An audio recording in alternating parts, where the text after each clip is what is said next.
भारतीय शेर 9th channel पर आप सभी बच्चों का स्वागत है। एमपी बोर्ड माध्यमिक शिक्षा मंडल भोपाल के 9वीं क्लास के सभी बच्चों को सूचित किया जाता है कि आपकी शाम 4 बजे से 5 बजे के बीच विज्ञान की डेली लाइव क्लास, 5 से 6 के बीच सामाजिक विज्ञान की डेली लाइव क्लास, 6 से 7 के बीच अंग्रेजी की डेली लाइव क्लास, 7 से 8 के बीच गणित की लाइव क्लास और 8 से 9 के बीच संस्कृत और हिंदी की डेली लाइव क्लास प्रारंभ हो चुकी है।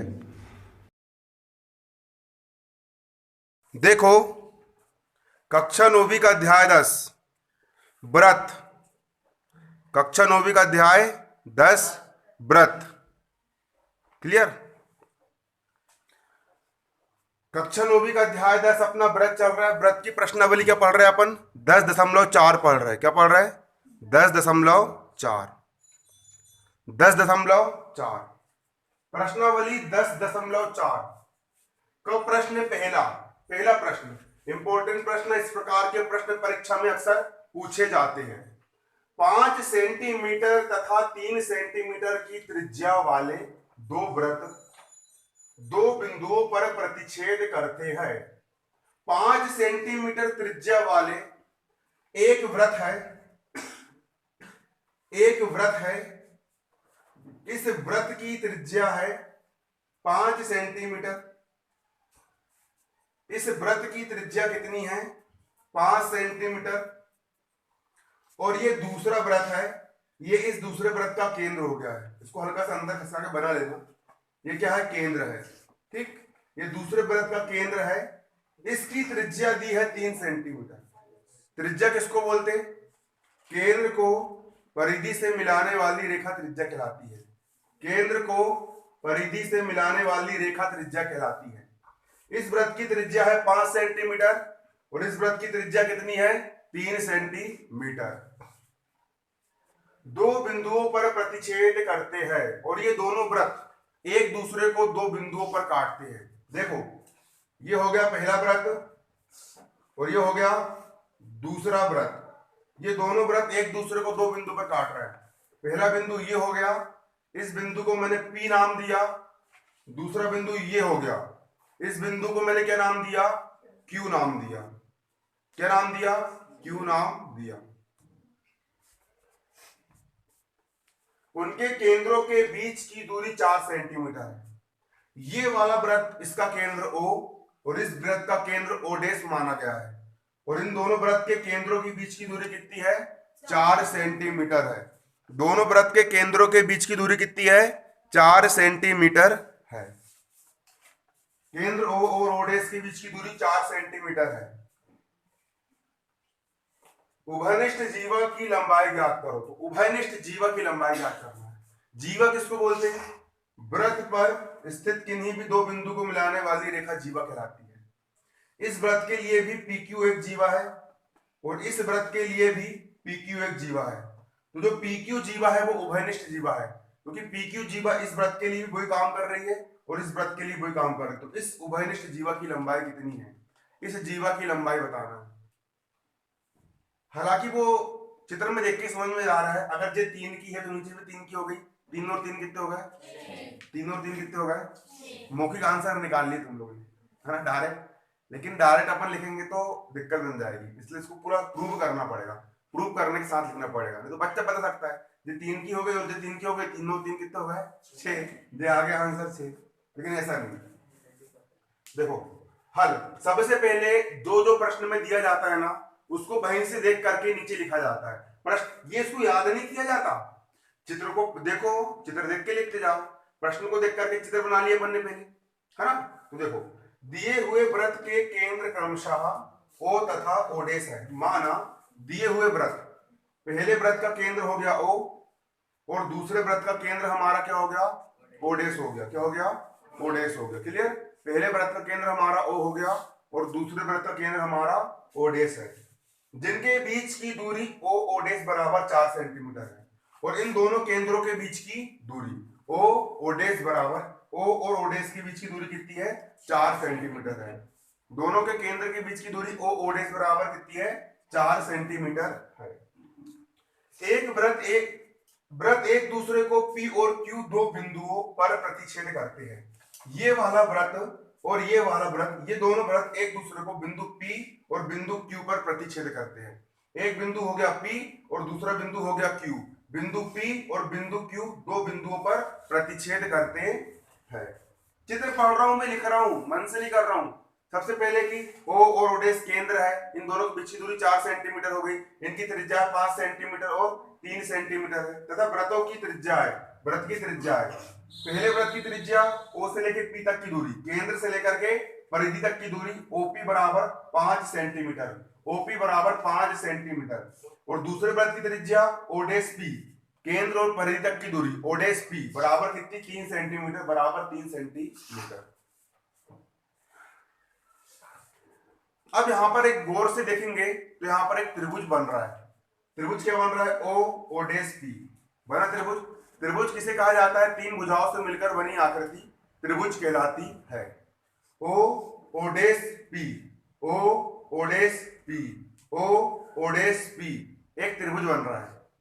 इस त्रिभुज में यहां पर ये 90 अंश कोण बनेगा, क्योंकि ये समकोण है। क्या ये, अभी हमको पता करना पड़ेगा कि ये समकोण है या नहीं है। तो उसके लिए हम क्या कर सकते हैं, इस भुजा का वर्ग कर दो, इस भुजा का क्या कर दो, वर्ग। 4 का वर्ग 4 चौ 16, और इस भुजा का वर्ग कर दो, 3 का वर्ग 3 तिया, और 16 और 9 को जोड़ दो, 16 और 9 कितने, 25 हो गया 25। और तो इसका वर्ग और इसका वर्ग और इन दोनों भुजा के वर्गों का योग अगर इस भुजा के वर्ग के बराबर आता है, 5 का वर्ग क्या होता है, 25 हो रहा है, इस भुजा का वर्ग भी 25 है, और इन दोनों के वर्ग का योग भी कितना है, 25 है। तो समकोण त्रिभुज में ही क्या होता है कि दो भुजा के वर्गों का योग तीसरी भुजा के वर्ग के बराबर आता है। अगर ऐसी कंडीशन बनती है कि इसका वर्ग 3 तिया 9 और इसका वर्ग 4 चौ 16 और दोनों का योग वही आता है जो कि इसका वर्ग होता है, तो दिया गया त्रिभुज एक समकोण त्रिभुज है ना, रेक्टेंगल है ना, समकोण त्रिभुज है। देखो अब यहां पर मैं क्या कर रहा हूं, इसका वर्ग निकाल रहा हूं, O'S का वर्ग, यहां लिख दूंगा O'S का वर्ग धन, यहां लिख दूंगा O'P का वर्ग, यहां लिख दूंगा O'P का वर्ग। करूं निकाल के। अब O'S का मान कितना है, 4 है, और O'P का मान 3 है। यहां रख दिया मैंने मान 4 और यहां पर मान कितना रख दिया, 3। अब वर्ग कर रहा हूं, 4 का वर्ग 4 चौ 16 धन 3 का वर्ग 3 तिया 9, 16 और 9 को जोड़ दिया तो यहां पर आया 25, और 25 का वर्गमूल ले लिया।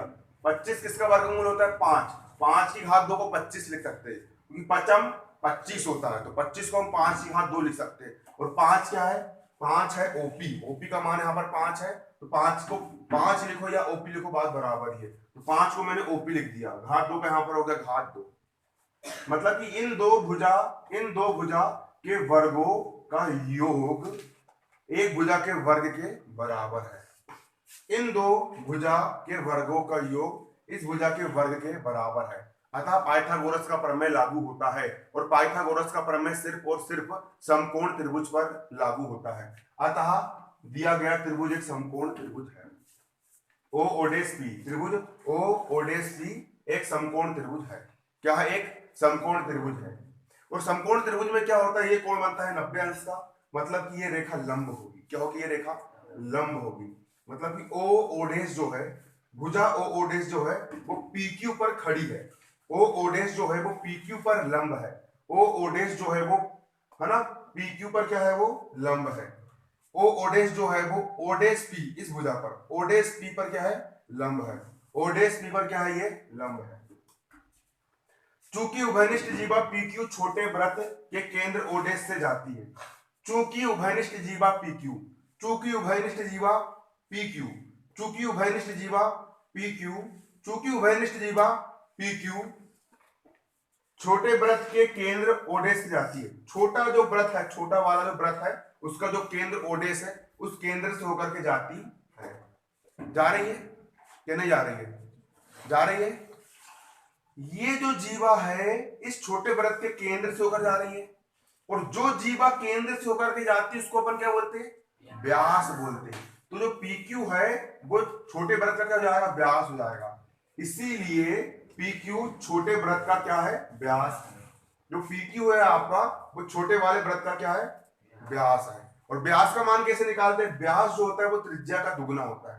ऐसे कि दो त्रिज्या मिलती तब एक व्यास बनता है। तो व्यास PQ जो होगा, व्यास PQ जो होगा वो त्रिज्या ओडेस पी का दुगना होगा, डबल होगा। PQ का PQ बराबर का बराबर 2 का 2। ओडेस पी का मान कितना है? ओडेस पी का मान है 3। यहां रख दिए 3, 3 दूनी 6। तो उभयनिष्ठ जीवा की लंबाई कितनी आ गई? उभयनिष्ठ जीवा PQ की लंबाई कितनी आ गई? 6 सेंटीमीटर। समझ में आया कि नहीं आया? पक्का आ गया सबको? देखो अध्याय 10 व्रत प्रश्नावली 10.4 का प्रश्न 2। क्या है प्रश्न 2 यहां पर?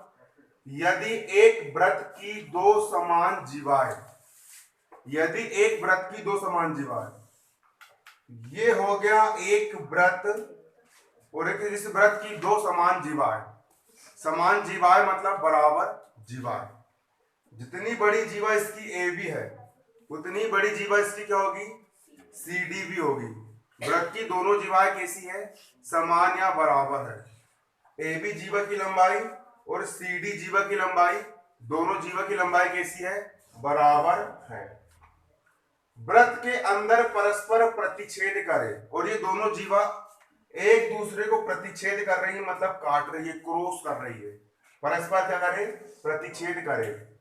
सिद्ध कीजिए कि एक जीवा के खंड दूसरी जीवा के संगत खंडों के बराबर है। अगर व्रत की बराबर जीवा, ये वाली जीवा और ये वाली जीवा, दोनों जीवा बराबर है और व्रत के अंदर एक दूसरे को क्रॉस कर रही है, तो ये सिद्ध करो कि जीवा के संगत खंड बराबर है। मतलब इस जीवा का ये वाला खंड इस जीवा के ये वाले खंड के बराबर है, ये सिद्ध करो। और इस जीवा का ये वाला खंड इस जीवा के ये वाले खंड के बराबर है, ये सिद्ध करना है ना? ये प्रूव करना है। हल सबसे पहले जो दिया रहता है हम वो मानेंगे, जो दिया रहता है वो हम लेकर के चलेंगे। दिया है, क्या दिया है? O केंद्र वाले एक वृत्त की दो जीवाएं AB और CD बराबर है। दिया है, क्या दिया है? O केंद्र वाले वृत्त की, O केंद्र वाले वृत्त की दो जीवाएं दी है। पहली जीवा दी है AB और दूसरी जीवा दी है यहाँ पर CD, और AB और CD बराबर है। AB और CD कैसी है? बराबर है।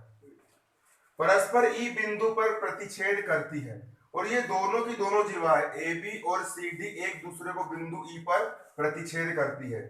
सिद्ध करना है कि, तुमको क्या प्रूव करना है? तुमको ये सिद्ध करना है कि संगत खंड बराबर है। संगत खंड मतलब इस जीवा का खंड AE और इस जीवा का खंड DE बराबर है।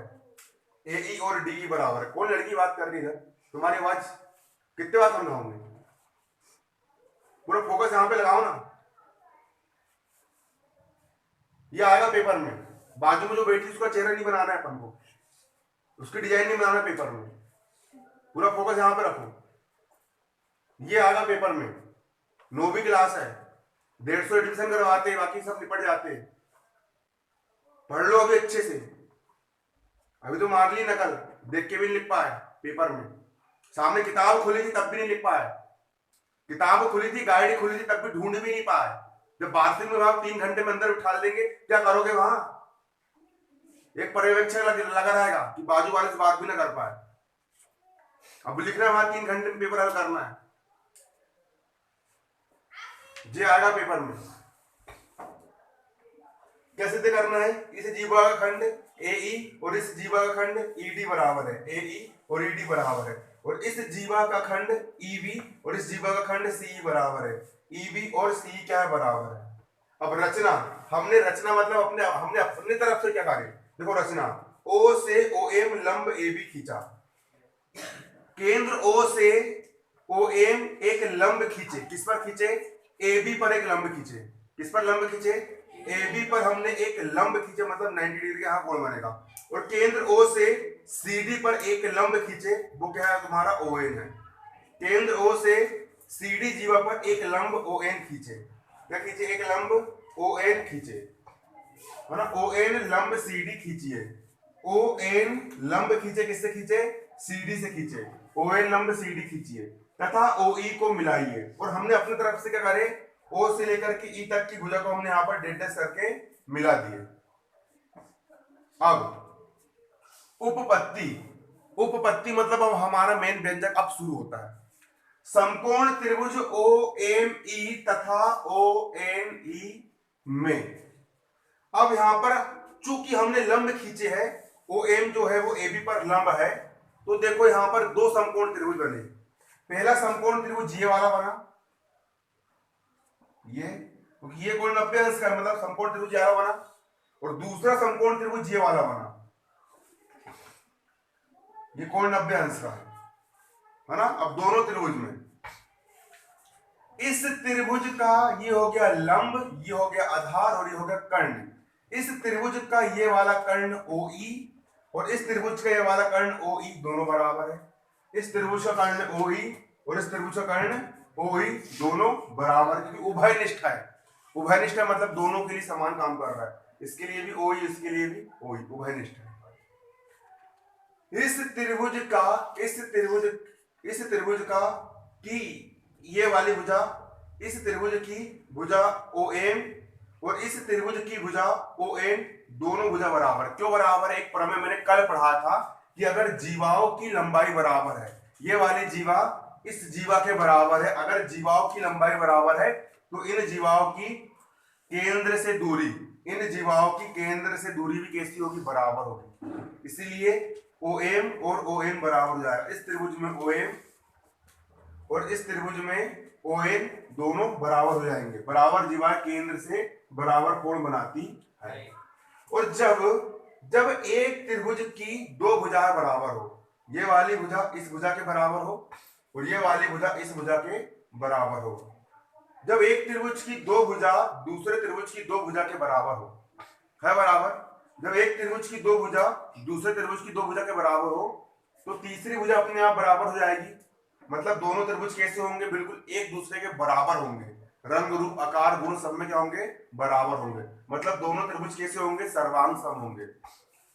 अतः त्रिभुज OME, त्रिभुज OME और त्रिभुज ONE, त्रिभुज ONE दोनों त्रिभुज कैसे होंगे? तुम्हारे सर्वांग सम होंगे।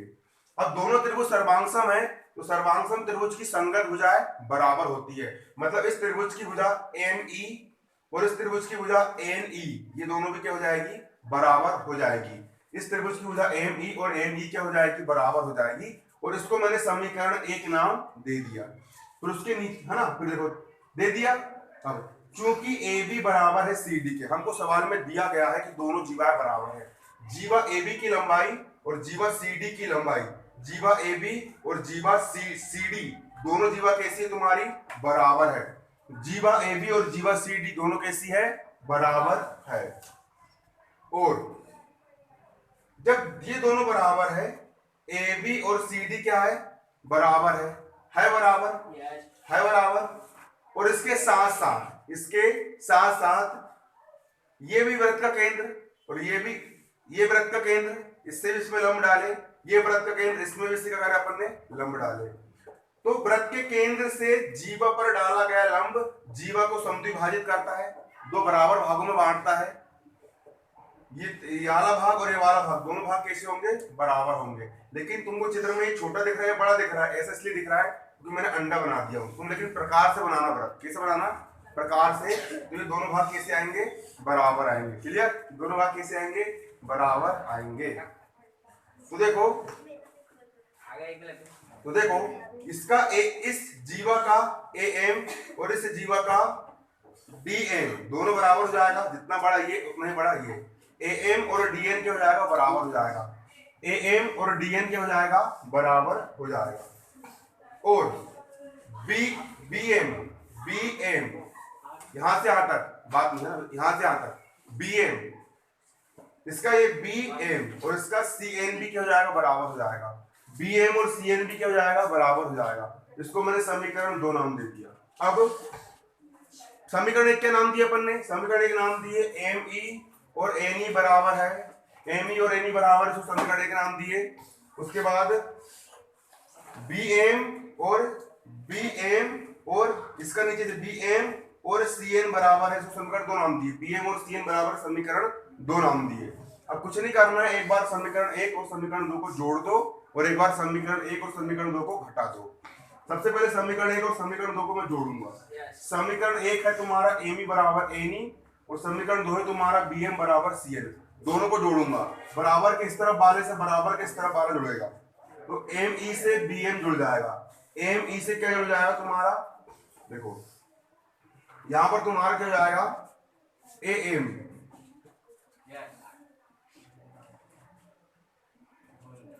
देखो ए एम, देखो यहां पर सिंपल ये है, समीकरण 2 तुमको इसको देना है, ये वाले को, हाँ ये तुम्हारा समीकरण 2, ये समीकरण 2 है और ये समीकरण 1 है।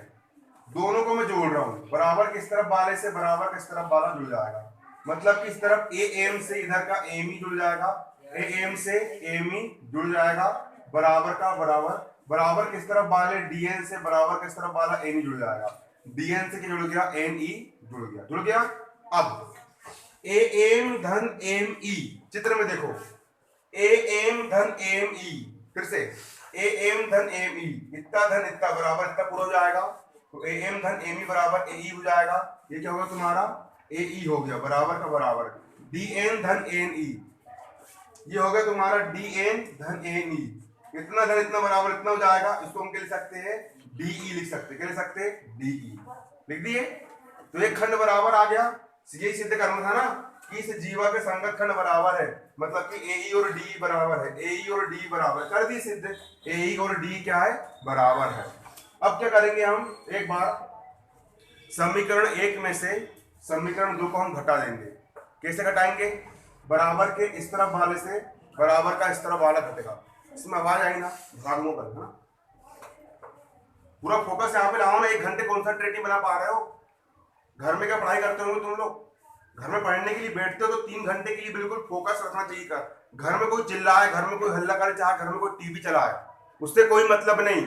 बाजू वाला हल्ला हो चाहे ढोल नगाड़े बजे, उससे भी मतलब नहीं।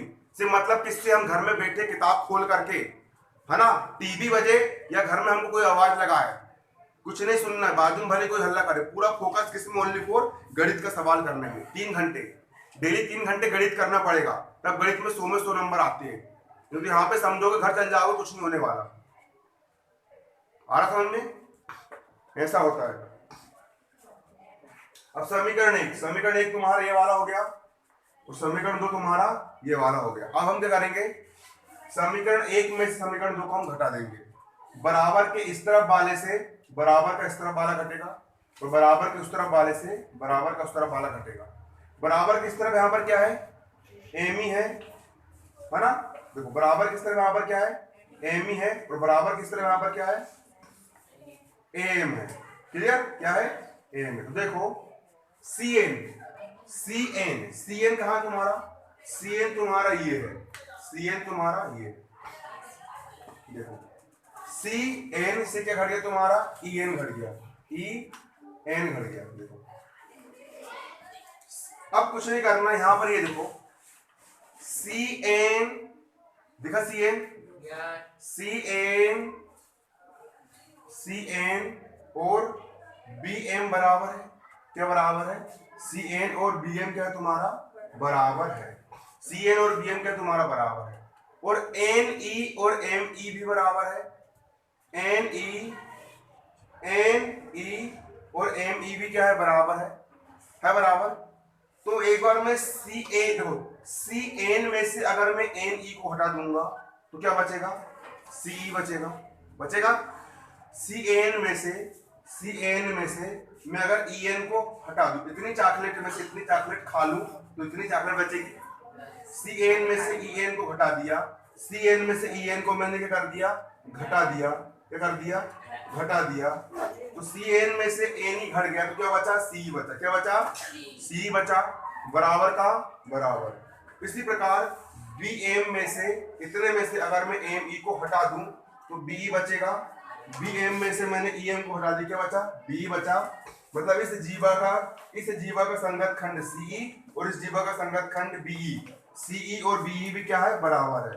अतः सिद्ध होता है कि अतः दो व्रत की बराबर जीवाएं, व्रत की बराबर जीवाएं व्रत के अंदर प्रतिच्छेद करती है, व्रत के अंदर एक दूसरे को क्रॉस करती है, सुसंगत खंड क्या होते हैं? बराबर होते हैं।